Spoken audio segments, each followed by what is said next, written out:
बहुत समय पहले एक जंगल में टुनी चिड़िया अपने माता पिता के साथ रहती थी। टुनी चिड़िया के माता पिता उससे बहुत प्यार करते थे। एक दिन टुनी की माँ बीमार पड़ जाती है और उसे टुनी की चिंता सताने लगती है। ऐसे में एक दिन टुनी चिड़िया की माँ धूप में बैठी हुई थी। तभी वो देखती है कि पड़ोस में रहने वाली चिंकी चिड़िया की सौतेली माँ उसे धक्के देकर घोंसले से बाहर निकाल देती है। ये सब देखकर टुनी की माँ बहुत डर जाती है और वो सोचने लगती है, अगर मैं मर गई तो टुनी का क्या होगा। अगर बंटी ने दूसरी शादी कर ली तो उसकी सौतेली माँ उसे घर से बाहर निकाल देगी। जब बंटी घर लौटता है तो उसकी पत्नी उससे कहती है, सुनो जी, अगर मैं मर गई तो तुम दूसरी शादी मत करना। सौतेली माँ मेरी बेटी पर बहुत अत्याचार करेगी। ये सुनकर बंटी उसे समझाते हुए कहता है, तुम कैसी बातें कर रही हो? तुम्हें कुछ नहीं होगा, तुम जल्दी ही ठीक हो जाओगी। नहीं, तुम्हें आज मुझसे यह वादा करना ही होगा कि मेरे मरने के बाद तुम कभी दूसरी शादी नहीं करोगी। मैं तुमसे वादा करता हूँ कि मैं दूसरी शादी नहीं करूँगा। कुछ दिन यूं ही गुजर जाते हैं और टुनी की माँ की हालत दिन ब दिन यूं ही बिगड़ती जा रही थी और एक दिन वो मर जाती है। टुनी चिड़िया अपनी माँ से लिपटकर रोने लगती है।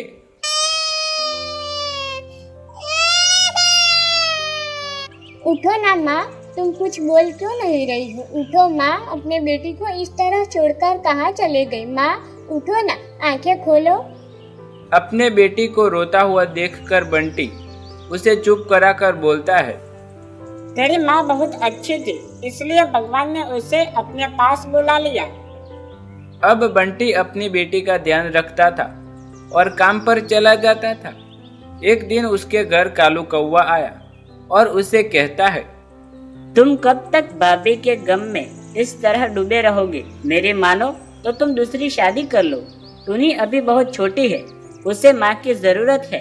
कालू कौवा बंटी को बहुत समझाता है। न चाहते हुए बंटू कालू कौवे की बात मान लेता है और शादी कर लेता है। बंटी की नई पत्नी का नाम मंगला था।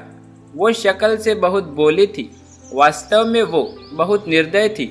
मंगला टुनी चिड़िया को बंटी के सामने बहुत प्यार करती, लेकिन उसके काम पर जाते ही मंगला टुनी पर अत्याचार करना शुरू कर देती। एक दिन वो टुनी चिड़िया से कहती है, चल महारानी, उठ यहाँ झाड़ू और जाकर कमरे में झाड़ू लगा। बाद में आकर मेरे पैर दबा देना और खबरदार, अगर तूने तेरे बाप से कुछ कहा तो मैं तेरी बोटी बोटी काट कर चील को खिला दूंगी। अपनी सौतेली माँ की बात सुनकर टुनी चिड़िया चुप कर डर जाती है। वो अपने पिता से कुछ नहीं कहती। एक दिन टुनी चिड़िया की तबीयत कुछ खराब थी। जब उसकी सौतेली माँ उसे काम करने को कहती है तो टुनी चिड़िया मना कर देती है। माँ, आज मेरी तबीयत बहुत खराब है, इसलिए मैं घर का काम नहीं कर पाऊंगी। मुझे बहुत कमजोरी महसूस हो रही है, आप घर का काम कर लीजिए। टुनी चिड़िया की बात सुनकर उसकी सौतेली माँ गुस्सा हो जाती है और गुस्से में उसे पीटने लगती है। उस दिन घोंसले में से उसे धक्का निकालकर बाहर धकेल देती है। उस समय बंटी किसी काम से अपने घर वापस आ रहा था। वो टुनी की सौतेली माँ की हरकत देखकर आग बबूला हो जाता है और गुस्से में कहता है, मैंने अपनी बेटी के लिए तुमसे शादी की थी, तुम तो मेरी बेटी के साथ बहुत बुरा बर्ताव करती हो। अभी और इसी वक्त इस घर में से निकल जाओ। ये सुनकर मंगला बंटी से माफी मांगने लगती है। बंटी, मुझे माफ कर दो, यह टुनी बहुत ही ज्यादा बदतमीज है। तुम जो जानती हो मैं टुनी और तुमसे कितना प्यार करती हूँ, मुझे बताओ, मैं अपनी बेटी को नुकसान पहुँचा सकती हूँ क्या? वह मंगला को माफ नहीं करता और उसे घोंसले से भगा देता है। फिर बंटी अपनी बेटी टुनी चिड़िया के साथ खुशी खुशी रहने लगता है। कालू की माँ ने गांव की लड़की टुनी से उसकी शादी करवा दी थी। कालू को टुनी से शादी नहीं करनी थी, लेकिन घर वालों की जोर जबरदस्ती की वजह से उसे वो शादी करनी पड़ी। जिसके बाद कालू शादी करके टुनी को अपने घर ले आता है। घर वालों की पसंद से शादी करके दोनों बस एक दूसरे के साथ फॉर्मेलिटी के तौर पर रह रहे थे। शादी के इतने दिन गुजरने के बाद भी कालू टुनी से बात नहीं करता था। कालू को टुनी नापसंद होने की वजह से वो उससे चिड़ा चिड़ा रहता था। एक दिन टुनी के सास कोकिला उससे कहती है, बहू क्या बात है, कालू और तुम कहीं घूमने नहीं जा रहे हो? शादी को इतना समय हो गया। माँ जी, उनको काम से फुर्सत मिले तो जाए ना। मैं बोल देती हूँ, आने दो काम से, छुट्टी लेकर घूम आओ, थोड़ा मन भी लग जाएगा तेरा। इतने दिन हो गए घर में बैठे बैठे, तू भी बोर हो जाती होगी। नहीं माँ जी, ऐसी कोई बात नहीं। अच्छा आप बताओ, चाय पियेंगे तो बना दूं? हाँ बना दे, फिर मैं आराम करने चली जाऊंगी। और शाम को क्या बनाना है कालू से पूछ लो। टुनी चाय बनाकर कोकिला को दे देती है। कोकिला चाय पीकर अपने कमरे में आराम करने चली जाते हैं। ऐसे ही दिन गुजरता है और जब शाम को कालू घर आता है तो उसके कुछ देर आने के बाद फ्रेश होकर वो सोफे पर बैठ जाता है। तभी टुनी बोलती है, खाने में क्या बनाना है बता दीजिए। जो खाना है वो बना लो, मुझसे पूछने की जरूरत नहीं है। माँ जी ने ही बोला था आपसे पूछने को। माँ जी जो बोलेगी वही करोगे क्या? हर चीज मुझसे पूछकर करती हो। बना लो जो बनाना है। ये कहकर कालू अपने कमरे में चला जाता है। टुनी खाना बना कर ले आती है और कुछ देर बाद सब टेबल पर खाना खाने के लिए आ जाते हैं। बैंगन की सब्जी देखकर कालू बोलता है, अबे यार, बैंगन बना लिया, ये तो कोई सब्जी है। अब क्या परेशानी है आपको? जब पूछा था तो आपने बोला था कुछ भी बना ले, अब बनाया है तो बोल रहे हैं। मैं नहीं खा रहा खाना। बेटा खाना ऐसे छोड़कर नहीं जाते, खा ले थोड़ा सा। मैंने कहा ना माँ, मुझे भूख नहीं है, मैं नहीं खा रहा। कालू हमेशा अपने ऐठ में रहता। दोनों में छोटी मोटी लड़ाई रोज होती और कालू को तो वैसे भी टुनी पसंद नहीं थी, इसलिए वो हर वक्त उसकी बेइज्जती करता रहता। ऐसे ही कुछ दिनों बाद कालू काम के सिलसिले में दूसरे शहर जाता है, जहाँ उसके पड़ोस में रहने वाली लड़की सीमा कालू को रोज देखती थी। कालू भी उसे पसंद करने लगा था। एक दिन कालू ने जाकर उसे अपना नंबर दे दिया, जिसके बाद दोनों की फोन पर घंटों बात होने लगी। धीरे धीरे वह बाहर मिलने भी लगी, एक दूसरे के बारे में बातें भी करने लगे। तभी एक दिन कालू सीमा से बोलता है, तुम मुझे पसंद करती हो सीमा? हाँ कालू, मैं तो अब तुम्हारे बिना रह नहीं सकती। मैं भी नहीं रह सकता, लेकिन एक दिक्कत है, मैं शादीशुदा हूँ और मुझे मेरी पत्नी बिल्कुल भी पसंद नहीं। मैं सिर्फ तुम्हें चाहता हूँ। यह बात तुमने मुझे पहले क्यों नहीं बताया? अगर बता देता तो तुम मुझे अपने दिल की बात पहले कभी नहीं बताती। वैसे भी तुम्हारी पत्नी के होते हुए तुम मुझे अपनी पत्नी क्यों बनाना चाहते हो? यार, मेरी शादी मेरी मर्जी से नहीं हुई, मेरी माँ की पसंद से हुई। मुझे तो वो पसंद नहीं, तुम पसंद हो। तुम्हारी ये चिट्टिया कलाइयाँ पसंद है, लेकिन मेरा नसीब तो देखो, मेरी शादी एक गांव के गवार से हो गई। अभी भी कुछ नहीं बिगड़ा है, तुमसे शादी करने के लिए तैयार हो। आखिरकार प्यार जो तुम मुझसे ही करते। कालू और सीमा शादी करने के लिए तैयार हो जाते हैं। कुछ समय बाद दोनों शादी कर लेते हैं, लेकिन काम खत्म होने पर कालू को अपने घर आना पड़ता है और सीमा शहर में ही रहती है। ऐसे ही एक दिन कालू नहाकर आता है। कोई ना कोई बहाना बनाकर टुनी के पीछे लग जाता है, जिससे झगड़ा हो और वो उसे छोड़ने का मौका पा सके। वह बस उसी दिन का इंतजार कर रहा था।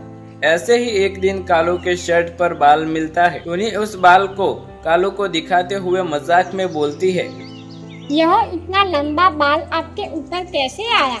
मेरे किसी स्वतन का तो नहीं है? अरे क्या चाहती हो? हर वक्त पीछे पड़ी रहती हो, कभी ये कभी वो, हमेशा शक करती रहती हो मुझ पर। मेरा पीछा छोड़ दो। गांव से आई गवार, मेरा पीछा छोड़ने का क्या लोगी? मैं तो मजाक कर रही थी, तुम इतना चिढ़ते क्यों हो? जब इतनी तकलीफ है तो मुझसे शादी क्यों की? भले ही गांव की हो, लेकिन बोलने की तहजीब तो है मुझ में। तो अपने इस मुंह को बंद भी कर लो। पता नहीं कौन सा सैंपल आ गया मेरे पास, पिसता रहता हूँ हर रोज। बहुत बड़ी गलती हो गई मुझसे जो तुमसे शादी कर ली। अपने घर जाओ, मुझे नहीं रहना तुम्हारे साथ। खरीद कर लेकर नहीं आए हो तुम मुझे, शादी करके लाए हो। ऐसे नहीं जाऊंगी, इस घर में रहूंगी। रहो इस घर में, लेकिन मुझसे मतलब रखने की कोई जरूरत नहीं है तुम्हें। कालू और टूनी एक ही घर में रहते हुए एक दूसरे से दूर रहते थे, जैसे दोनों को कोई सजा मिली हो। कालू को इसी दिन का इंतजार था कि कब उसका पीछा छूटे और वह सब सीमा को घर ले आए। और ऐसे ही आखिरकार कालू अगले दिन सीमा को अपने घर ले ही आता है और अपनी पत्नी के रूप में अपनी माँ से उसे पहचान कराता है, जिसके बाद सीमा कोकिला के पैर छूने लगती है। तो ये देखकर कोकिला बोलती है, छोरी दूर हो जा। अरे बेशर्म, तुझे शर्म नहीं आई? तूने दूसरी शादी कर ली। कुछ तो रहम करता, अपनी पत्नी की शक्ल देख उस पर क्या बीत रही होगी। बदतमीज, निकल जा मेरे घर से। मैं इस घर में ही रहूंगा, ये मेरा घर है। निकलना है तो उस गवार को निकालो, मेरी पत्नी इस घर से नहीं जाएगी। तुझे यह सब करते शर्म नहीं आ रही? पहली पत्नी के होते उसकी सौतन ले आया है। नाक कटवा दी तूने मेरी। निकल जा अभी के अभी इस घर से। रहने दीजिए मुझे, यह तो इनका घर है, मैं तो एक कोने में रह लूंगी। बस मेरे माँ बाबूजी को मत बताना, उनका दामाद पत्नी के मरने से पहले ही नई सौतन लेकर आ गया है। इतना बोलते ही टूनी रोने लगती है और कालू सीमा को लेकर कमरे में चला जाता है। रोज टूनी जल्दी उठकर अकेले ही काम करती थी। सीमा एक भी काम को हाथ नहीं लगाती थी। टूनी की सास ये सब देखती है, सिर्फ टूनी ही काम करती है, सीमा आराम से बैठी रहती है। तभी कोकिला टूनी को बर्तन धोते हुए देखती है और बोलती है, बेटा तू ही काम करती रहेगी? वह अपने चिटिया कलाइया लेकर आराम करती रहती है। बड़े नाजुक हाथ है ना उसके, जो काम करने से घिस जाएंगे। महारानी पूरा दिन पलंग तोड़ती रहती है। एक काम कर, कुछ दिनों के लिए तू अपनी माँ के घर चली जा। जब यह काम खुद करेगी ना तो उसकी चिटिया कलाइया काली पड़ जाएगी, तब देखती हूँ इसका क्या हाल होता है। ठीक है माँ जी, अगर आप बोल रही है तो मैं चली जाती हूँ। टूनी कुछ दिनों के लिए मायके चली जाती है। टूनी के जाने के बाद कोकिला सीमा से बोलती है, झाड़ू पोछा करके बर्तन धो लेना। मम्मी जी, मैं बर्तन नहीं धोऊंगी। मैंने आज तक मेरे घर में चम्मच नहीं धोया, मेरी चिटिया कलाइया खराब हो जाएगी। तो यहाँ तो करना ही पड़ेगा, शादी करके आई है, आराम करने के लिए थोड़े लाया है। सीमा घर का काम करके बर्तन साफ करने लगती है। ऐसे ही कुछ दिनों बाद उसके हाथ सख्त पड़ने लगते हैं और वो काम करना बंद कर देती है। एक सुबह उठकर कालू माँ को जाकर बोलता है, माँ टूनी कहाँ है? उससे कहो खाना बना दे। वह अपने घर चली गई रूठ के। कौन है यहाँ उसका, जिसके पास रहती अपनी नई पत्नी से जाकर बनवा ले खाना। इतना सुनते ही कालू सीमा के कमरे में जाकर बोलता है, सीमा रोटी बना दो, मुझे ऑफिस के लिए देर हो रही है। मैं नहीं बनाऊंगी, मेरे हाथ जल जाएंगे। मैं और किससे बोलूं? तुम मुझे खाना बनाकर भी नहीं दे पाओगी। तुम्हें यहाँ हाथ सेकने के लिए थोड़ी ना लाया हूँ मैं। मेरे हाथ खराब हो जाएंगे। जो कहना है कह लो, जो करना है कर लो। मैं अपनी नाजुक चिटिया कलाइया को खराब नहीं करूँगी। तुम्हें बस अपनी चिटिया कलाइया की फिक्र है, मेरी नहीं। तुम्हें मूर्ति बनाकर सजाने के लिए नहीं लाया यहाँ। तो क्या आप मुझे नौकरानी बनाने के लिए लाए हो? अरे आए दिन कभी बर्तन दो, कभी कपड़े दो, मुझसे नहीं बनता यह खाना बना। सीमा की बात सुनकर कालू को बहुत बुरा लगता है और वो दुखी होकर गुस्से में बोलता है, मत बनाओ। मुझे अब खाना भी नहीं है तुम्हारे हाथ का। तुमसे तो अच्छी टूनी थी। एक बार उसे कोई काम बोल देता तो वो उस काम के लिए मुझे कभी मना नहीं करती थी, और तुमने तो खाना बनाने के लिए ही मना कर दिया। वह अच्छी थी तो उसके साथ ही रह लेते, मुझसे शादी क्यों की? बुढ़िया सारा दिन बैठकर हुक्म चलाती है उस गवार के जाने के बाद। मुझे ये सब पता नहीं था कि तुम ये सब करोगे मेरे साथ। कितनी बदतमीज हो तुम। अब पछतावा हो रहा है मुझे। मैंने बहुत बड़ी गलती कर दी, टूनी का दिल दुखाकर तुम्हें यहाँ ले आया। रहो उसके साथ, मुझे नहीं रहना तुम्हारे साथ। सीमा घर छोड़कर चली जाती है और कालू को टूनी के साथ किए हुए गलत बर्ताव का बुरा लगने लगता है और वह उसके मायके से अपने घर ले आता है और उसके सामने सर झुकाकर बोलता है, मुझे शहर वाली सीमा नहीं, बस मेरे गांव वाली टूनी ही चाहिए, जिसके साथ मैं पूरी जिंदगी बिताना चाहता हूँ। मुझे माफ कर दो टूनी, मैंने तुम्हारे साथ बहुत गलत किया है। उनकी आंखों में आंसू आ जाते हैं और वह अपने पति को माफ कर देती है।